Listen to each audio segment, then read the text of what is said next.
what I recall from the history of LGBT issues and initiatives in the department. It all began, at least for me, back in 1993, right after the election of President Clinton.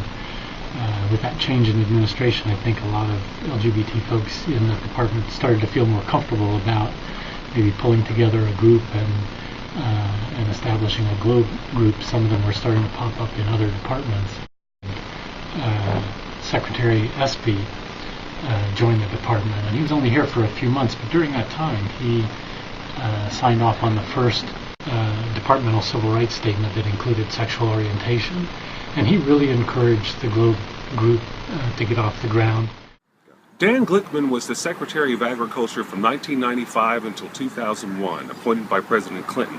He established the second task force on sexual orientation at the department. Having a special emphasis program for LGBT would save the department $23 million a year. That was back in 1999. Secretary Glickman was one of the first to establish what science has told us over and over again.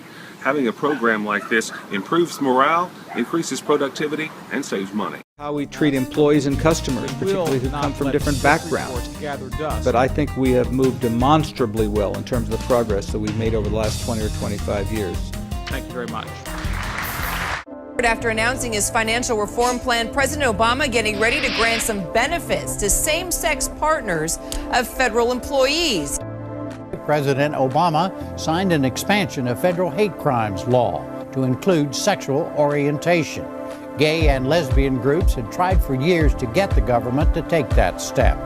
The Obama administration has quietly and without a ticker tape parade changed language on the federal jobs website to reflect that employment discrimination on the basis of gender identity is not allowed.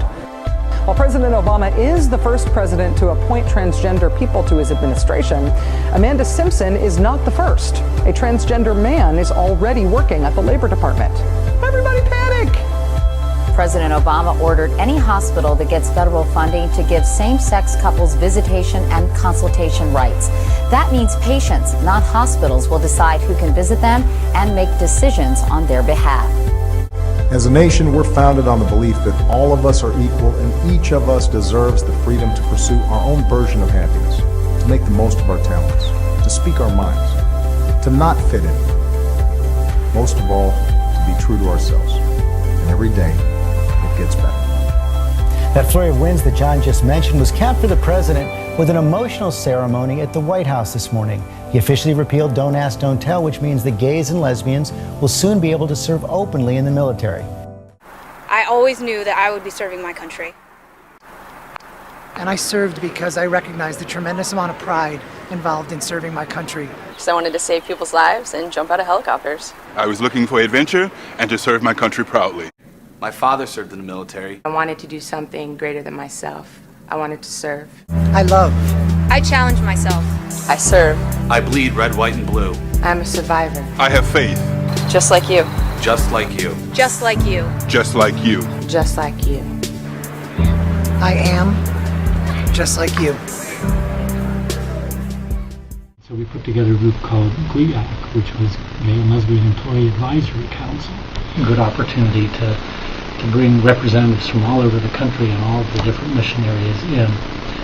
And that council operated for a few years. It was just getting off the ground at the time of the switch over to the Bush administration. And to that administration's credit, they allowed that diversity council to continue. And there were a lot of folks that were afraid that they wouldn't, but so to their credit, they did allow that to continue. And an LGBT program manager as a full-time GS-14 level employee of the department. And that is the first, and I think the only department that has done that has hired someone with the full-time responsibility of dealing with LGBT employee and customer issues. I think that people, it depends on what they grow up finding out. I think it's a choice later in life, but it depends on upbringing. When did you choose to be straight? That's a good call, man. I didn't choose to be. So born? That's not a choice at all, from their perspective. Have you talked to anyone about it? Sure, and they say there's differences in their brains. They're just born that way. If they were going to choose a lifestyle, that's not one they would have chosen. It's too difficult. I'm not sure if it's necessarily a choice, but at the same time, I'm not totally certain that you're born one way or another. I think it has a lot to do with development. Did you decide your sexuality? That's a good point. I don't think I did. Do you think it's the same for gay people? I don't know. You might have a very good point. Born gay. Absolutely. Okay. That's my opinion. I think it's a bit of both, actually. I think that you feel it, or you're also, I think, confused and you're not sure. And so your environment just plays a big role in that. When did you choose to be straight? I don't know. Never thought about that. Do you think it's the same for gay people? Probably. Do you think people are born gay or choose to be gay? I would have to say they would choose to be gay. When did you choose to be straight? I never thought about it. I really didn't. I am who I am. Do you think it's the same for gay people? Maybe. Maybe that's true. Hi, my name is Donna West, and I'm with Plant Protection and Quarantine with the U.S. Department of Agriculture, soon to be retiree. I want to tell you about an event back in the spring of 1979. That's when I was a PPQ officer in the Port Elizabeth, Port Newark, and I was assigned with a fellow PPQ officer whose name was Tom Benford. And he says, Donna, before we go in, I've got something I want to talk to you about. Tom said, Donna, I need to tell you something. I said, okay. He goes, I'm gay.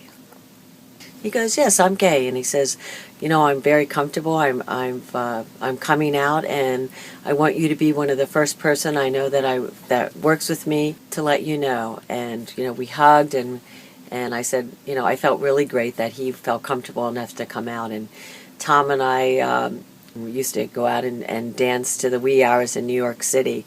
And we were good friends right till the end. Unfortunately, Tom was afflicted with AIDS virus, but Tom is always dear and near to my heart. I think of him. He opened my eyes, and to this day, I'm surrounded by many gay, lesbian friends who I hold near and dear to my heart. I value both as a colleague, as friends, right to the end. So I love this program. I think it's an incredible annual event. The Justice Department says it will no longer defend the 1996 Defense of Marriage Act, which defined marriage as only between a man and a woman. In a memorandum, President Obama ordered the State Department and USAID to use foreign aid where possible to promote equality for LGBT citizens. This is an ABC News special report. Good afternoon to all of you. I'm Diane Sawyer here at ABC News World Headquarters in New York with George Stephanopoulos, because there is big breaking news from the White House. At a certain point, I've just concluded that for me personally, it is important for me to go ahead and affirm that I think same-sex couples should be able to get married. I've always been open about, you know, who I am and my sexuality, so it wasn't hard at all, you know, and if I can show that, you know, I'm out and I'm fine and, you know, everything's okay, then, you know, hopefully the younger generation will definitely feel the same way. But when you finally get to that point of acceptance, there's nothing more beautiful. In my personal life, I'm ready, and I think the country is ready for supporting an openly gay basketball player. People like me are trying to rewrite that stereotype and trying to let people know that you can't just put people in a box. This administration has made a concerted effort to develop a much more just USDA in terms of civil rights issues. And it has involved a cultural transformation effort within USDA to modernize our workforce to reflect the diversity that America is and will continue to be. I'm very proud of that effort.